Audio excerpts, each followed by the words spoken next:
감사라고 하는 책에 보면 이런 글이 있었습니다. 그 책에 보면 감사하면 기쁨이 넘친다. 그래요. 또 그 속에 보면 감사하면 우울증도 고칠 수 있다. 또 감사하면 가장 매력적인 사람이 된다라는 말을 하고 있습니다. 저는 충분히 동감을 합니다. 감사하면 가장 매력 있는 사람이 돼요. 또 감사하면 분노가 사라지고요. 감사하면 자기의 부족함을 인정을 하게 된대요. 그것 역시도 저도 인정을 합니다. 또 감사하는 사람은 지금 이 시간이 가장 소중하게 여겨진다. 또 감사하면 어떻게 하든지 베풀고 싶은 마음이 생긴다. 그렇게 합니다. 또 감사하면 평범한 일상이지만은 그것을 은혜로 받아들여진다. 이렇게 감사라고 하는 책 속에 있는 내용이기도 합니다. 저는 오늘날 우리 그리스도인들뿐만 아니라 많은 사람들이 심각한 질병에 걸려 있다고 봅니다. 그게 뭔가 하면 바로 감사의 불감증이라고 생각합니다. 감사의 불감증. 이 시대의 현대인들이 걸려 있는 가장 심각한 질병이 암보다도 더 무서운 거지요. 감사의 불감증입니다. 감사가 없는 거예요. 감사가 사라진 것 같아요. 영국 속담에 보면 이런 이야기가 있습니다. 지옥에는 어떤 사람이 가는가? 감사할 줄 모르는 사람이 들어가는 곳이다. 천국은 어떤 사람이 들어가는가? 감사가 있는 사람이 들어가는 장소가 천국이다. 그거는 영국의 벽은 이거 속담이지만 저는 참 성경적으로도 일리 있다고 봐요. 지옥에는 어떤 사람이 들어갑니까? 감사가 없는 사람이 들어가는 거예요. 그럼 지옥에 가면 항상 불평하고 원망하고 시기하고 질투하고 남에게 손가락질하는 사람들만 가득 차고 넘치는 거지요. 그런데 천국에는 항상 감사한 겁니다. 감사합니다. 감사합니다. 고맙습니다. 감사합니다. 우리 교회가 천국에 가까워요? 아니면 지옥에 가까워요? 여러분들의 가정이 천국에 가깝습니까? 지옥에 가깝습니까? 아니면 좁게 내 자신이 하루의 시간 가운데에 감사하는 일이 많습니까? 아니면 불평하고 원망하고 시기하고 남에게 질투하는 시간들이 많으십니까?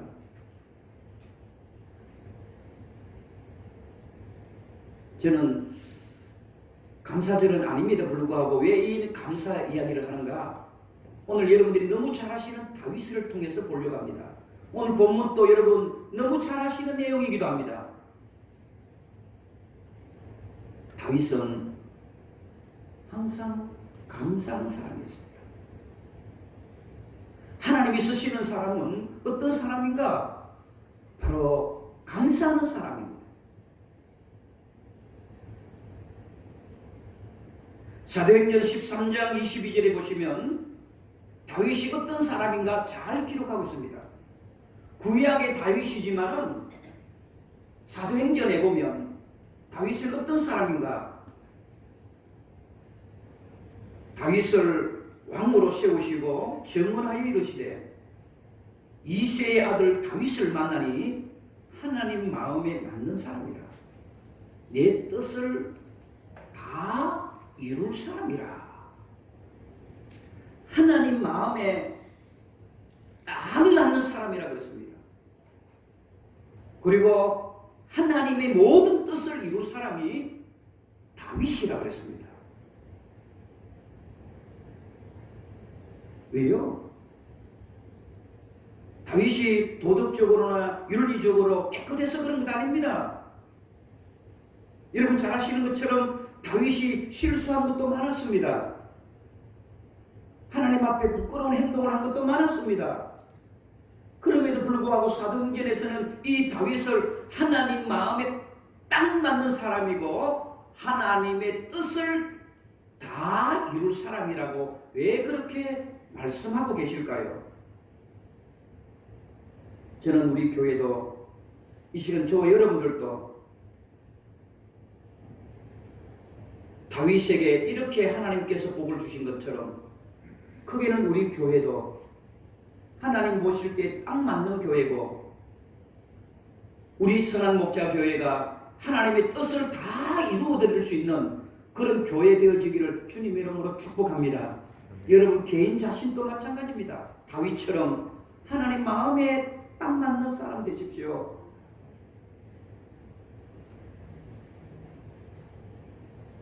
그리고 하나님의 뜻을 다 이루어 드리는 그런 성도들이 되십시오. 다윗 오늘 본문을 통해서 살짝 살펴봅니다. 다윗은요 부모에게나 형제들에게 사랑을 받지 못한 사람이 다윗입니다. 다윗은 그 집안의 막내둥입니다. 여러분들은 잘 아실 것입니다. 특별히 우리나라 가정에서는 마지를 제일 사랑하지요. 마지를 제일 사랑합니다. 성경에서도 그래요. 그런데 또 사랑하는 자녀가 있다면 막둥이 아닙니까? 막내를 어렵거나 힘들거나 그런 일들을 잘 안 시킵니다. 굳은 일도 잘 안 시키잖아요. 따지고 보면 다윗은 막내둥입니다. 그럼에도 불구하고 다윗은 항상 형들이 하기 싫은 일들을 도맡아 했던 그런 다윗이었습니다. 그것을 보면 다윗은 부모에게나 형제들에게 큰 사랑을 그렇게 받지 못한 것 같아요. 요 사건을 보면서 우리 여러분 요셉이도 그랬죠? 요셉이도 형제들에 의해서 팔려갔잖아요. 그 정도는 아니더라도 다윗은 부모에게나 형제들에게 그렇게 사랑받는 사람은 아니었다는 것을 우리는 보게 됩니다. 그러나 이 다윗은 하나님께는 엄청 사랑받았습니다. 저는 그 이야기를 하려고 합니다. 부모에게 사랑받지 못하고 형제들에게 사랑받지 못한다면 그보다 더 큰 슬픔과 그거보다 더 큰 고통이 어디에 있겠습니까? 다른 사람에게 좀 싫은 소리 들어도요, 자기 부모와 자기 가족들에게 버림을 받고 가족들에게 사랑받지 못한다면 그는 어릴 때부터 굉장한 성장에 치명적인 아픔을 주는 겁니다. 다윗은 그랬습니다. 그럼에도 불구하고 다윗은 하나님 앞에 사랑받았습니다. 오늘 본문을 잘 보시면 압니다.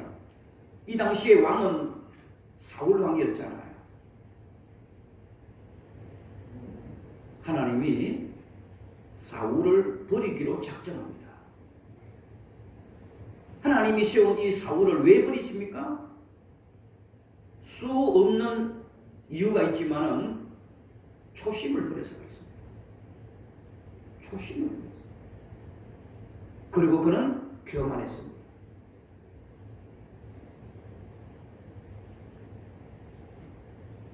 초심을 버리고 사울이 교만하니까 하나님이 버리기로 작정하신 거예요. 그래서 하나님은 어떻게 합니까? 그 당시에 사무엘 선지자를 통해서 새로운 왕이 될 사람을 찾는 겁니다. 그래서 하나님은 어디로 보내십니까? 오늘 보면 이새의 집에 베들레헴입니다. 그곳에 보내셨다. 오늘 본문에 나와 있습니다. 베들레헴입니다. 여러분 이미 우리가 잘 알고 있는 내용이기도 합니다. 그런데 그 집에 가니까 사무엘이 깜짝 놀랍니다. 뭐 때문에 놀라요? 사무엘이 볼 때에 완벽한 사람이 거기에 있었습니다. 이새의 아들이었습니다. 첫째였습니다. 그 사무엘상 15장 35절에 보시면 그런 내용들이 쭉 있고, 여러분 그 뒤에 보면 지금 제가 말씀을 드리는 내용들이 쭉 나와 있습니다. 사무엘상 15장 16장 쭉 보시면 너무너무 마음에 든 거예요. 그래서 이 사무엘은 어떡합니까? 앞뒤 가릴 필요 없지요. 바로 첫째 아들 엘리압에게 왕으로 세우려고 손을 얹었습니다. 그리고 기름을 부으려고 하는 순간 하나님은 멈추어라 합니다. 사무엘이 볼 때는 완벽했습니다. 성경에서도 보면 너무너무 잘생기고 괜찮았다 그랬습니다. 왕이 될 만한 모든 것들을 갖추어져 있다고 했습니다. 그럼에도 불구하고 하나님은 멈추어라고 말합니다. 사무엘상 16장에 와서는 이렇게 고백합니다. 용모와 키를 보지 말라. 내가 이미 그를 뿌렸느라. 내가 보는 것은 사람과 같지 아니하리니 사람은 외모를 보거니와 하나님은 중심을 보느니라. 너무 잘 알고 계시는 말씀 아닙니까? 오늘 본문과 다 연결되어져 있는 부분이긴 합니다. 선지자 사무엘이 볼 때는 너무너무 완벽했습니다. 우리가 지난주에 보셨던 말씀과도 연관되어 있죠. 제자들은 헤롯의 성전을 보는 순간 깜짝 놀랐습니다. 너무너무 크고 화려했습니다. 돌 하나가 5m가 넘을 정도로. 그러나 우리 예수님은 그 중심을 보신다고 하신 것처럼 사무엘 선지자가 이새의 첫째 아들 엘리압을 보는 순간 너무너무 완벽했습니다. 부족한 것이 안 보였습니다. 단점이 안 보였습니다. 그래서 두말할 것도 없는 거예요. 바로 손을 얹고 기름을 부어 사울 왕 다음의 왕으로 세우려고 했는데 하나님은 멈추라고 하시는 겁니다. 너가 볼 때는 완벽하게 보이지만은 하나님 보실 때는 중심이 없었다니 말입니다. 중심이 안 돼 있었다니 말입니다. 그러니까 하나님이 찾으시는 사람은 바로 지난주와 이어서 똑같이 보는 겁니다. 중심을 찾으시는 거예요. 우리 교회 하나님이 마지막 시대에 쓰임받기 위해서는 바로 중심이시라. 여러분들도 마찬가지입니다.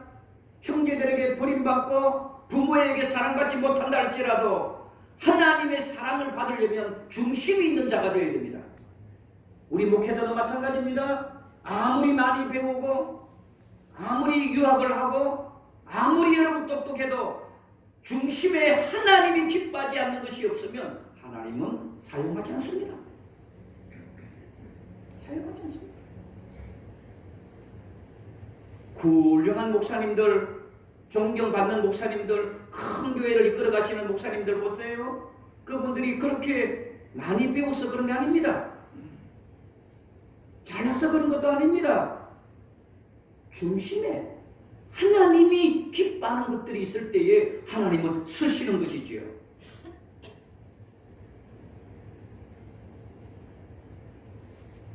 그리고 나머지 아들들이 하나하나씩 선지자 사무엘 앞을 지나갑니다. 아무도 하나님이 됐다라고 하는 사람은 아무도 없었습니다. 사무엘이 그래서 하나님 앞에 묻는 겁니다. 모두가 다 지나갔잖아요. 그래서 이새에게 묻습니다. 너의 아들이 이게 전부냐? 그때 이새는 말합니다. 아닙니다. 막내가 있습니다. 막내 어디 갔느냐? 예, 막내는 지금 저 들녘에 양을 치고 있습니다.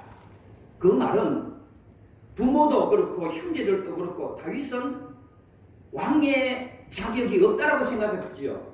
만약에 여러분 왕이 될 자격이 있는 사람이라면 그래도 면접이라도 보기 있을 거 아닙니까? 면접 볼 자격도 없다고 생각한 거예요. 그러다 보니까 선지자가 와서 면접을 보는 장소에서도 집어넣지 안 해버린 거예요. 그래서 그냥 너는 당연히 왕이 될 자격이 없으니까 그냥 양이나 치고 있어라 이 말입니다. 그때 이 사무엘은 그래도 한번 불러봐라. 그래서 다윗이 오게 됩니다.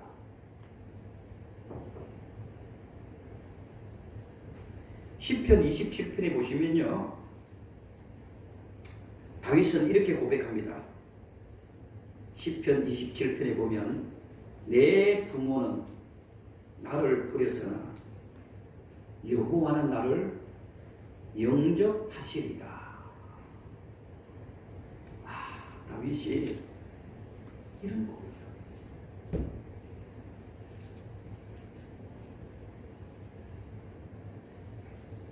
부모는 나를 버렸으나 하나님 아버지는 나를 영접하시리라.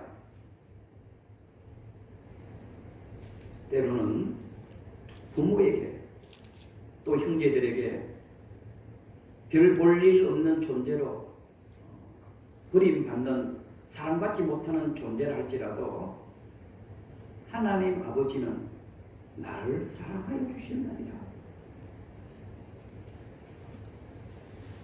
제가 어릴 때에 이야기를 가끔씩 했죠. 지금도 그렇습니다만은 저는 아들 3형제 가운데 둘째입니다. 이렇게 가만히 생각해 보면 제 부모님이 저보다는 형을 더 사랑했던 것 같아요.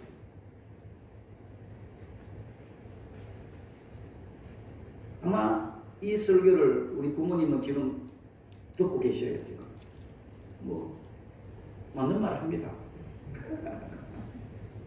제 생각에 부모는 그렇지 않았을 거라 생각해요. 부모는 그렇게 생각 안 했지만 제가 느끼기에 그랬어요. 형이 아무리 잘못해도요, 저희 부모님은 형 편 들어줬어요. 형의 편 들어줬어요.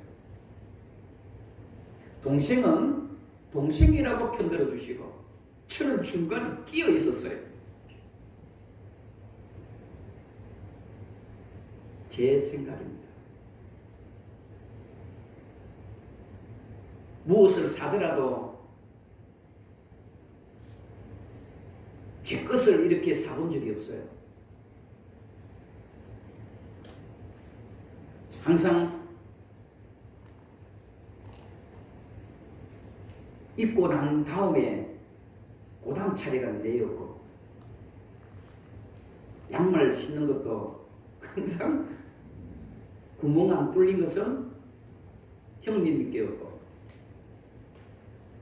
그러다 보니까 저는 새 것을 이렇게 입거나 새 것을 가져본 적이 제가 기억에는 별로 없는 것 같아요. 왜? 형은 정말 다윗의 맏아들처럼 잘생겼어요. 잘생겼어요. 제가 볼 때도 내보다는 분명히 잘생긴 건 맞아요. 키도 크고. 저는 참 어릴 때부터 잘생겼다는 소리를 한 번도 들어본 적이 없어요. 저는 못생겼다 이런 소리 많이 들었지 참 잘생겼네 이런 소리는 들어본 적이 없어요. 지금도 잘생겼다는 소리를 잘 못 듣고 있잖아요. 그런데 이상하게도 하나님은 저를 참 사랑했어요. 그 이야기가 결론입니다. 하나님은 그런 저를 목사로 세웠어요. 그래서 저희 부모님은 지금 노후에 저를 통해서 가장 행복해하세요. 참 행복해하세요.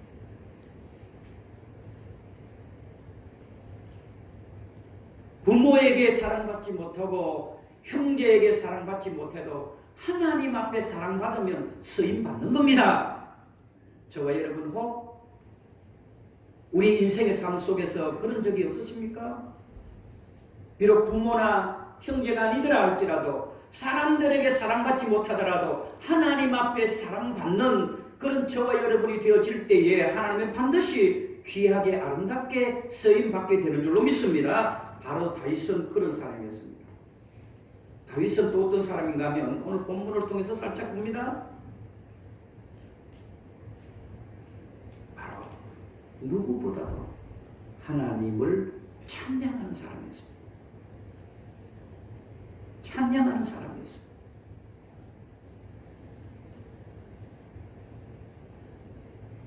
형제들이 다윗을 미워할 때 다윗은 항상 혼자서 양을 쳤을 것이라 생각합니다. 외로웠을 것이에요.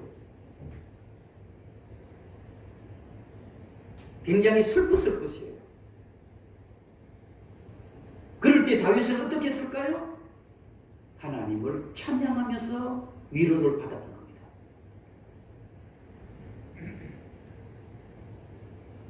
앞에 제가 말씀을 드린 것처럼 어린 다윗에게 가장 큰 고통은 내가 부모에게 사랑을 받지 못하겠구나. 그리고 형제들에게조차도 사랑받지 못하겠구나. 아마 양을 치면서 이런 생각을 했을 것입니다. 왜 안 했겠습니까? 그럴 때마다 다윗은 그 어려움과 외로움과 고통과 슬픔을 찬양을 통해서 힘을 얻었습니다. 다윗은 찬양하는 사람이었습니다. 다윗이 얼마나 찬양이 대단했는지 여러분 잘 아시지요? 사울 왕에게 그 당시에 사울 왕에 악신이 들어갔습니다. 이 말은요, 하나님을 찬양하지 않으면 악신이 들어간다고 보면 돼요. 사울 왕에게 악신이 들어갔어요. 얼마나 고통스러웠겠습니까? 얼마나 괴롭고 얼마나 이 왕이 모든 것을 가져도 그 속에 악신이 들어가면 괴로울 수밖에 없지요. 그런데 이 괴로움을 이길 수 있는 유일한 길이 있었습니다. 여러분 본문 23절에 나와 있잖아요. 본문 23절에 보면 하나님께서 부리시는 악령이 사울에게 이를 때에 다윗이 수금을 들고 와서 손으로 탄적 사울이 상쾌하여 났고 악령이 그에게서 떠나니라. 아직 사울은 왕이 아닙니다. 저는요, 이 사울이 수금을 탔다는 것은 그 속에 하나님에 대한 정말 간절한 찬양이 있었기 때문입니다. 그러니까 찬양이 하나님을 사랑하는 영이 있어야 돼요. 입술로는 누구나 여러분 노래할 수 있어요.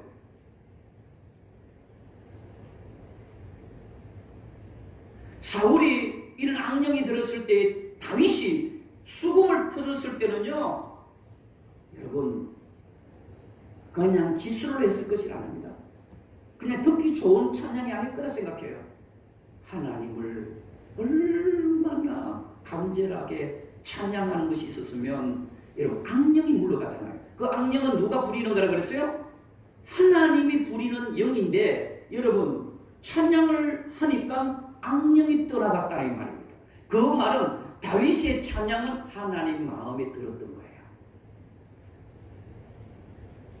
찬양의 능력입니다. 다윗이 쓰임받을 수 있었던 여러 가지 이유가 있지만은 찬양하는 일에 그는 참 행복했습니다.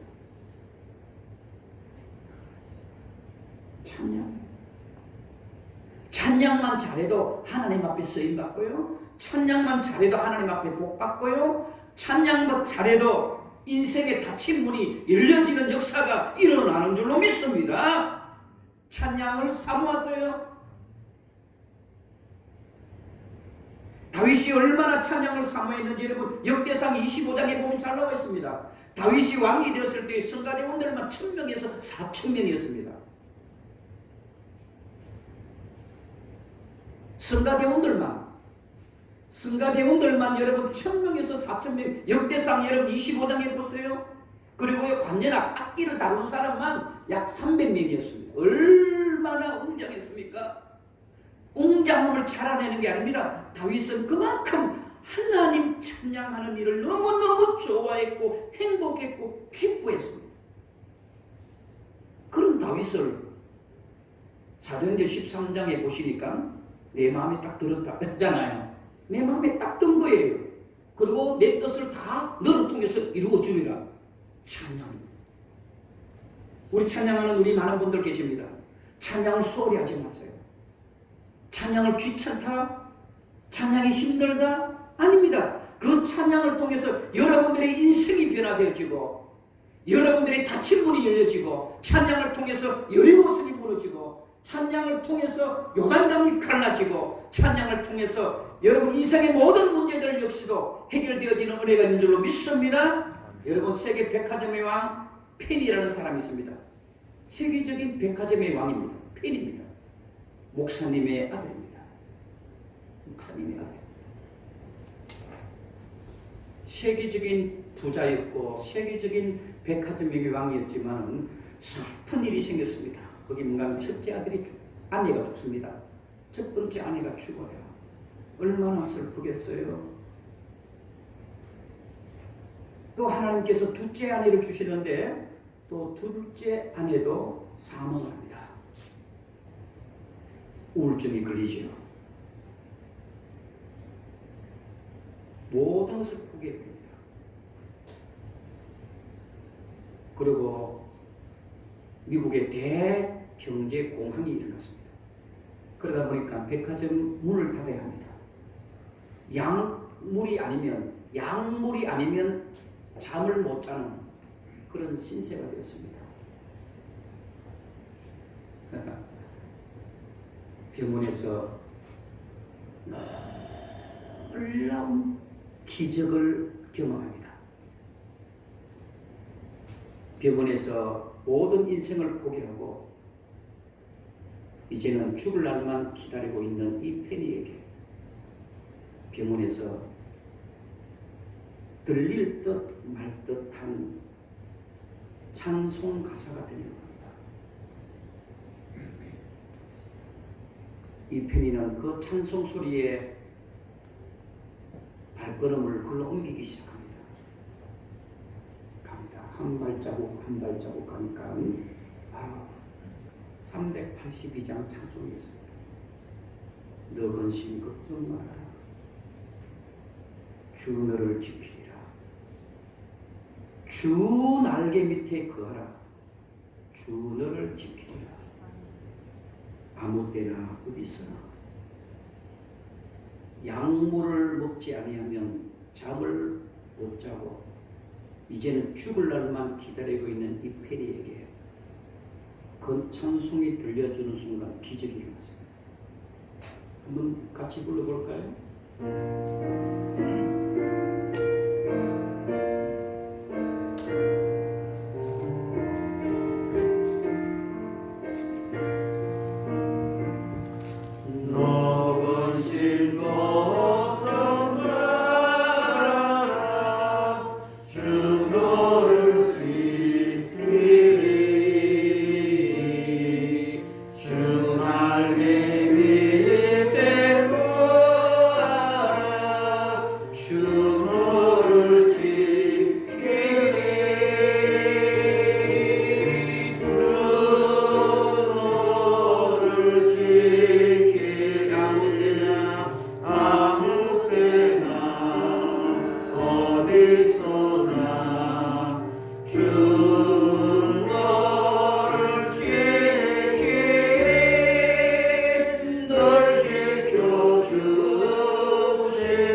지키리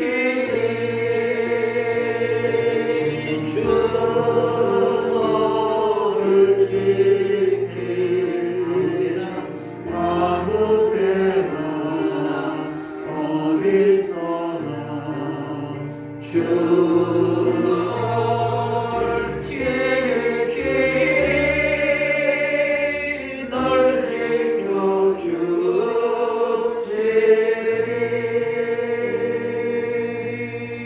아멘. 페니가요 이 찬송 은혜 받고 병원물을 박차고 나옵니다. 결국에는 91세까지 살면서 세계적인 여러분 백화점의 왕이 되었습니다. 찬송의 능력입니다. 이 찬송 한 장이 그의 인생을 바꾸고 났습니다.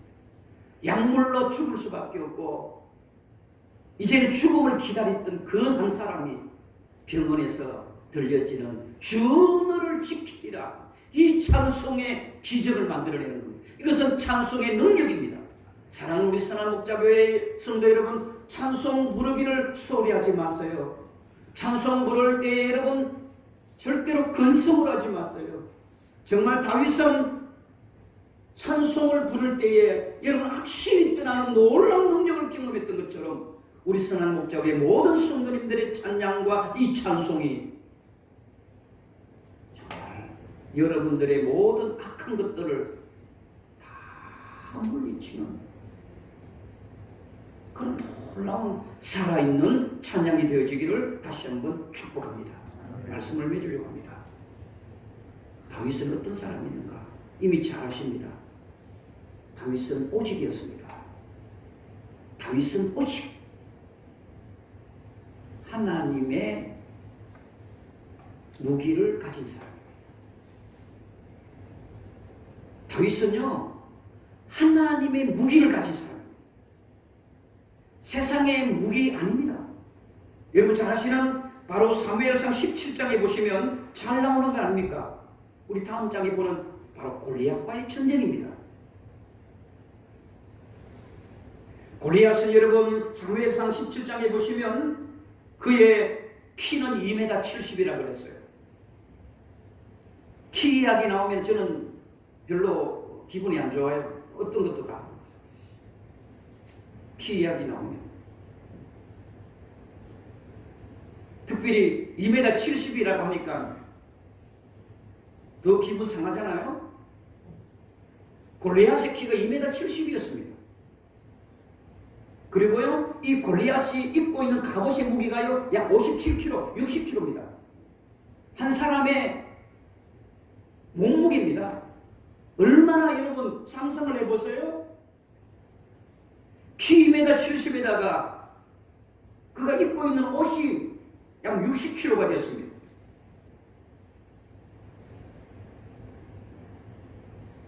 그가 가지고 있는 무기 역시 마찬가지입니다. 창과 칼의 무기만 해도요 10kg라 그랬어요. 다윗의 무기가 7에서 10kg 정도의 무기를 가지고 있습니다. 우리는 들지도 못하는 칼을 그런 마음대로 자유롭게 사용하는 것이 골리앗의 무기였습니다. 골리앗은 키가 2m 70이었습니다. 그의 갑옷은 60kg였습니다. 그가 가지고 있는 무기는 10kg가 넘었습니다. 그러나 여러분 다윗에게는 아무런 칼이 없었습니다. 아무런 무기도 없었습니다. 아무런 갑옷도 없었습니다. 사무엘상 17장 여러분 45절에 보면 다윗이 이렇게 고백합니다. 다윗이 블레셋 사람에게 이르되 넌 칼과 창과 단창으로 내게 나오지만 하는 하나님의 이름으로 내게 가노라. 우리 그리스도인들은, 하나님을 믿는 우리들은 칼과 창의 무기가 있으면 안 됩니다. 우리들의 무기는 하나님의 이름으로 가는 게 무기가 되어야 합니다.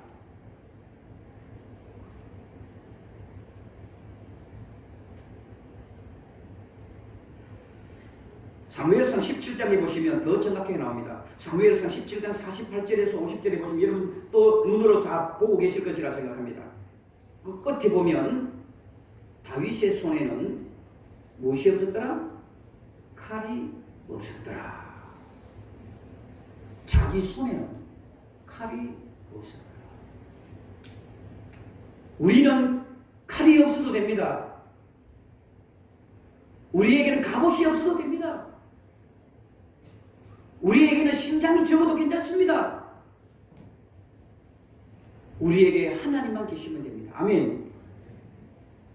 그게 바로 다윗이 하나님 마음에 들었고 하나님의 뜻을 다 이룰 수 있는 사람이 되었던 것은 바로 다윗 손에 세상의 무기가 아니라 하나님의 이름이 계셨기 때문에 하나님이 무기인 겁니다. 그래서 여러분 우리가 예배 드릴 때에 찬송하는 그 찬송이 바로 여러분 오늘 이 본문과 관계되어 있는 찬송 아닙니까? 나의 힘이 되신 여호와여. 시편 18편의 내용입니다. 이것이 이 본문의 배경을 통해서 기록되어져 있는 내용입니다. 주님이 나의 반석이시고 주님이 나의 요새시라. 주님이 나의 사랑이시고 내가 비록 부모에게 사랑받지 못하고 자식에게 사랑받지 못해도 하나님은 나의 사랑이시라. 나의 능력이시라. 나의 구원이시라. 나의 생명의 멸류관이시라. 다윗이 그렇게 고백하는 것이 바로 여러분 우리가 임재송할 때 드려진 이 찬송입니다. 성도 여러분, 우리는 그래야 합니다. 어려움이 무엇입니까?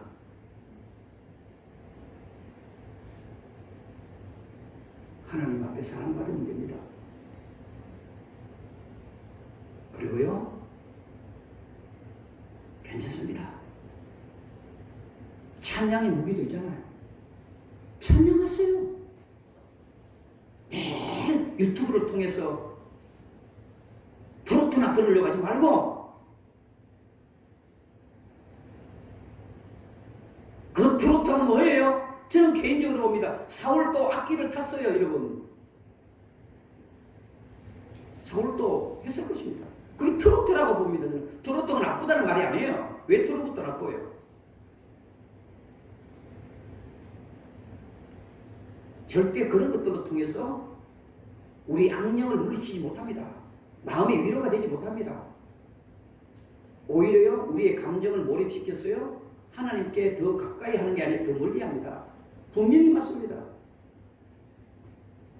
트로트를 통해서는 눈물을 뚝뚝 흘리고 트로트를 통해서는 세상의 노래를 통해서는 세상의 유행을 통해서는 여러분 감동하고 감미하면서도 하나님을 찬양하는 일에는 우리가 여러분 눈물이 없고 감동이 없고 감사가 없다라면 그거는 여러분 죽은 겁니다.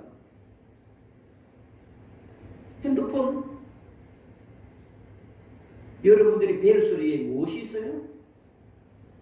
세상 소리가 울린다라면 우리는 심각하게 고민해 보아야 합니다. 장로님이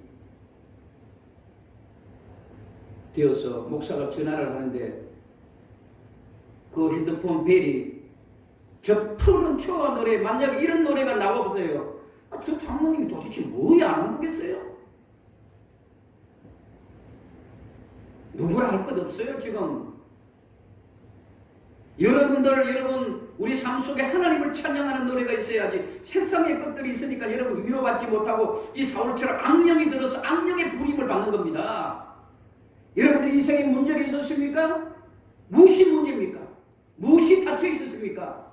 하나님을 찬양하세요. 슬프십니까? 고통 속에 있습니까? 하나님을 찬양하십시오. 저는요, 솔직하게 우리 본당에서도 항상 찬송 소리가 들렸으면 좋겠고요. 그래서 제 사무실 앞에 로비에는 제가 일부러 찬양을 탁 틀어놔요. 왜 그런가? 찬양의 능력을 저는 믿기 때문에 그렇습니다. 찬양의 능력을 믿기 때문에. 한 번만 더 제가 전화를 하는데 세상 노래가 여러분들 벨 속에 울리면 저는 다시는 그 전화로 전화 안 할 겁니다. 우리 목사님 왜 이렇게 전화를 안 줘? 안 주는 이유가 있을 것입니다. 찬양의 배를 불려놓으세요. 하나님을 찬양하는 그런 날마다 하나님을 찬양하십시오. 찬양하십시오.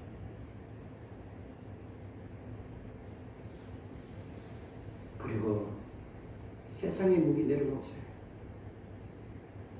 다윗의 손에는 칼이 없었더라. 여러분 또 한 번 제가 설교할 제목이 될 겁니다. 우리 손에 칼이 있는 순간 절대로 하나님 앞에 쓰임받지 못합니다. 하나님을 믿는 사람은 손에 칼을 내려놓고 칼이 없어야 합니다. 하나님의 이름으로 싸움을 하게.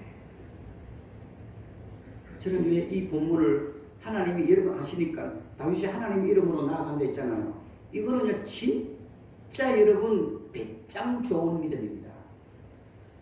배짱 좋은 믿음이에요.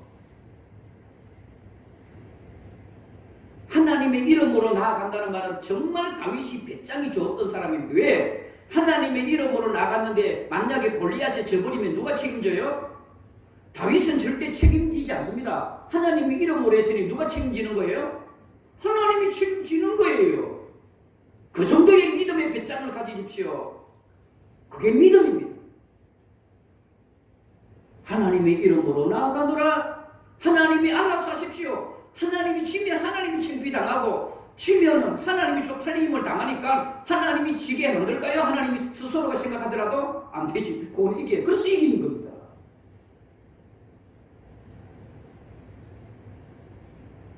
오늘 이 하나님 앞에 쓰임받았던 이 다윗의 모습들이 정말 저와 여러분들에게 주시는 이제 우리 장로님이 기도하신 것처럼 어떻게 보면 우리 나라의 달력으로 보면 오늘이 새해입니다.